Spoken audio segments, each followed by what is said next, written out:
Some people are born great, yeah, and some people have greatness thrust upon them. Presenting, kid, the true life, courageous, amazing, real story of Malala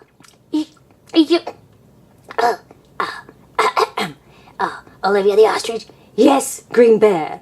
How do you pronounce your last name? Oh, Yousafzai. Presenting the real-life, inspirational, incredible, true story of Malala Yousafzai. Thank you both for introducing the story, which I think looks amazing. Warrior with words. Have you heard of Malala? She's on the news all the time, and she's already won major prizes. So I think you'll enjoy her story because she's just a kid like you. Malala is a miracle in pink.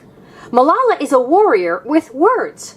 Malala Yousafzai did not celebrate her 16th birthday with a sleepover, but with a stand-up. I wonder what they mean by that. It was a miracle that she could stand at all. She stood up in front of the whole world to prove that words have power. How did she do that? Stay tuned. Malala stood up in front of hundreds of people and leaders gathered at the United Nations. We will bring change through our voice, she said. She asked every nation to make it possible for every child to go to school for free. Every child, every country, free school. Our words can change the world, she said.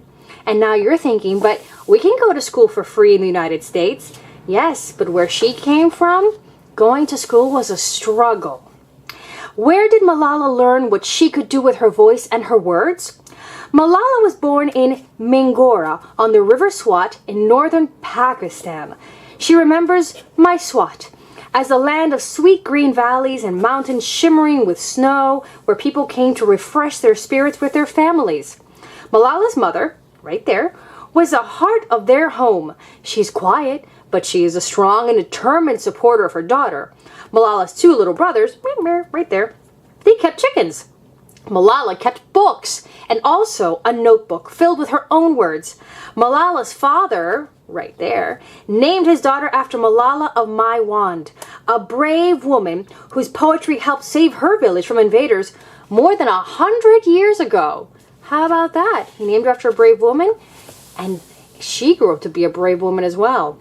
When the Taliban came to power in the Swat Valley, they said girls should not go to school.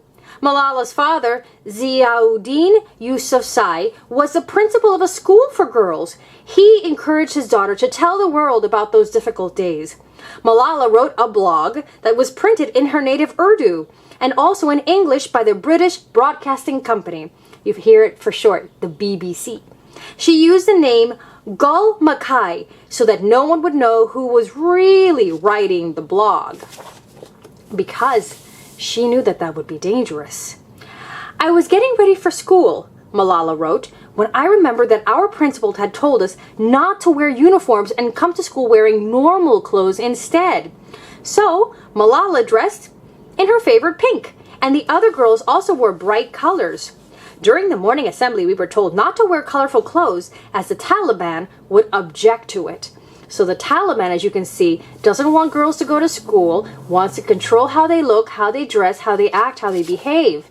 You wouldn't like that very much, having some random dudes telling you what to do, would you? The Taliban, these guys right here, ordered everyone to obey very strict rules. They said that girls should not be educated and women should not work outside their homes. Malala wrote that this was a very dark time. We have some people who are afraid of ghosts and some people who are afraid of spiders. And in Swat, we were afraid of humans like us.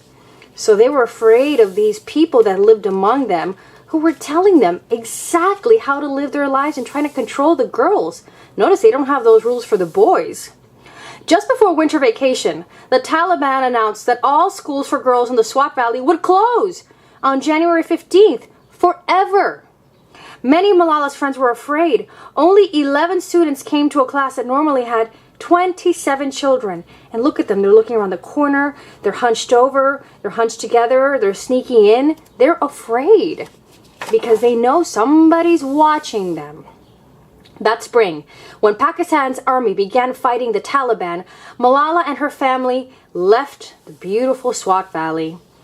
Leaving home was like we would be apart from our heart, Malala wrote, because our home was our heart. I had to leave my books and my bag and my school. When the fighting was over, Malala's family returned to Mingora. The destruction made them weep. Look at the house in chaos. Her brother's chickens had died, but miraculously, the books in her room had not been touched. They are very precious, she wrote. Her father's school opened again, but many other schools had been destroyed. And remember, without an education, it's very hard to have a prosperous future, and they were going to make it so that girls couldn't ever fend for themselves. Education is our basic right.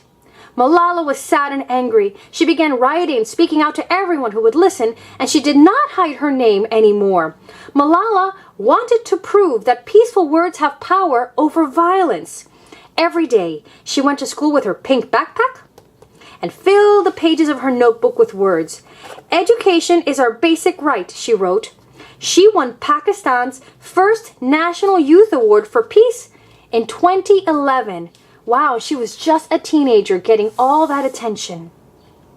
On October 9th, 2012, she was riding home from school. A man from the Taliban climbed on the bus and shot Malala, and two of her friends shot her. Her friends were able to recover in Pakistan, but Malala had been shot on the side of her head. She was taken to a hospital in England that specializes in treating wounded soldiers. That's how you know she was going to get the best care possible.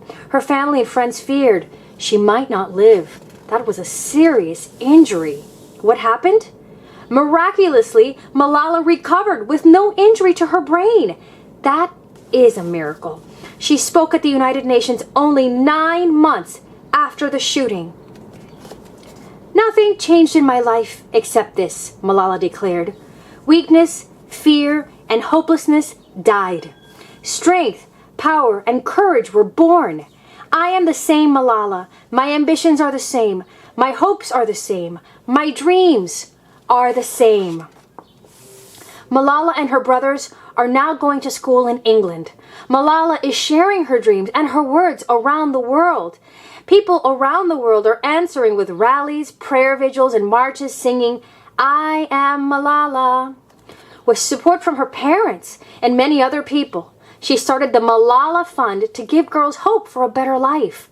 40 girls in Malala's beloved Swat are now in school because of the Malala Fund. Malala talks to them regularly on Skype. Other girls are sharing their stories on the Malala Fund website. And now are you wondering why she's in England instead of in Pakistan? Because it's dangerous for her to be in Pakistan now. She is a target for the Taliban, who doesn't want her voice to be heard.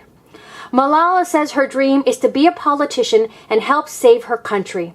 In 2013, the European Parliament awarded Malala the Sakharov Prize for Freedom of Thought because of her courage in defending the right of all children to be educated, like you, kid, who can get online and you can read along with me because you're getting educated.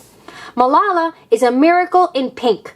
She is a warrior with words. She wants every boy and girl to stand up and speak out for the millions of children who are not able to go to school all over the world. Can you imagine not ever learning anything? How are you going to have a future, kid, if you can't learn? Let us pick up our books and pens. One child, one teacher, one pen, and one book can change the world, she wrote. And here are some important dates about Pakistan, which is where Malala is from. She and her family are Pashtun, and they're a proud people who belong to about 60 different tribes. The Pashtun people are Muslims who live in Afghanistan and Pakistan. The territories are now Afghanistan, Pakistan, and India were once part of the British Empire. Did you know that? The British Parliament voted to end British control over India in 1947. And I'm going to fast forward here to another important name, Benazir Bhutto. In 1988, Benazir Bhutto became Prime Minister of Pakistan, the first female Prime Minister in an Islamic country. That is a big deal for a country with tendencies to want to repress women. Malala greatly admires Benazir Bhutto and considers her a role model. But sadly, Benazir Bhutto was assassinated, that means killed, in Pakistan in 2007, because sometimes people don't want the voices of freedom and truth and goodness to be heard. Now, a little bit about the Taliban, which is what Malala was fighting. Talib is the word for student in Pashto and Arabic. The Taliban are Pashtuns who come from religious schools that teach a very strict conservative form of Islam. And along with other groups, they fought to end control of Afghanistan by the former Soviet Union. That's the old Russia, back from 1979 to 1996. And when the Taliban took power in Afghanistan, they also wanted to control parts of Pakistan where the Pashtun Muslims lived.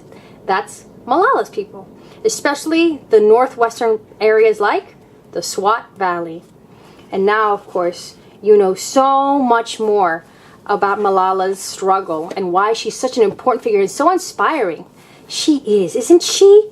Yeah, I think she's amazing, and she's so brave, and she's so young. She already has like a Nobel Prize and stuff. Yes, she's been recognized worldwide. Did you know, Green Bear? What?